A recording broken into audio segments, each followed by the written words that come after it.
Hello, Torah community. It's Rav Natan here to share with you some words of Torah for this week's parsha, Parshat Vayera. One of the things that we really focus on when it comes to Avram is his chesed. What aspect of his chesed? His hachnasat orachim.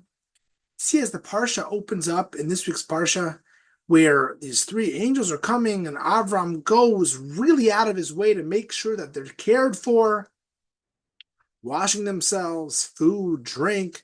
You look at the verbs, it's just one after another. Avram and Sarah are just working so hard to make sure that their guests have everything that they need. And yet, you see a little bit later in the parsha that Lot is also a man of chesed. I mean, these angels come to his town of Sodom. He makes sure that they don't sleep on the street. They come into his house. And he really also goes over and above for these angels. And the question is, and this is a famous question, but I want to give us a new idea, a new approach to this question. The question is, what is about Avram's chesed that was so different than Lot's chesed? They both welcomed in strangers. They both went over and above. What is it that's so different that Avram is the man of chesed, and Lot, a man who we don't think of so highly in the Torah, certainly not because of his chesed? I heard a beautiful idea, which was that if you look at the way that the Torah describes the people coming to Avram versus the people coming to Lot, even though they're the same people, Torah used different words. Talking about Avram, people coming called anashim, people. When the people are coming to Lot, Torah calls them malachim, angels. Were they men? Were they angels? So Rashi and our sages kind of say they were angels. They look like people. But either way, Avram and Lot were hosting the same people, are angels. So why does the Torah change?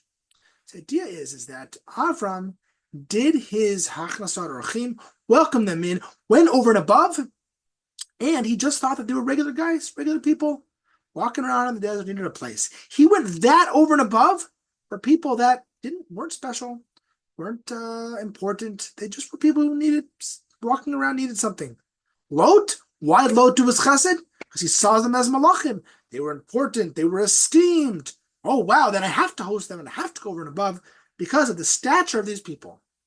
And maybe this is the message that comes out of this, is that really the ideal chesed is we do chesed just because the chesed is needed. The chesed is a good thing to do. We don't necessarily change that we only do really high chesed for people who we're going to get a lot of kavod for, or they're at very important or another level. Rather, we do chesed because that's the right thing to do, and we treat all people with over and above chesed. So whether it's, I'm bringing a meal to someone who's sick, or I'm on a meal train for a baby, and maybe some people it's like, oh, they're very high up maybe in the community, or they have a certain requirement of how they live, and then I go over and above for them, but not for somebody else. The idea is to really treat everyone with 100% chesed, 100% love, and make sure that whether they're malachim or they're anashim, that we give them the same level of chesed and kavod. Shabbat shalom.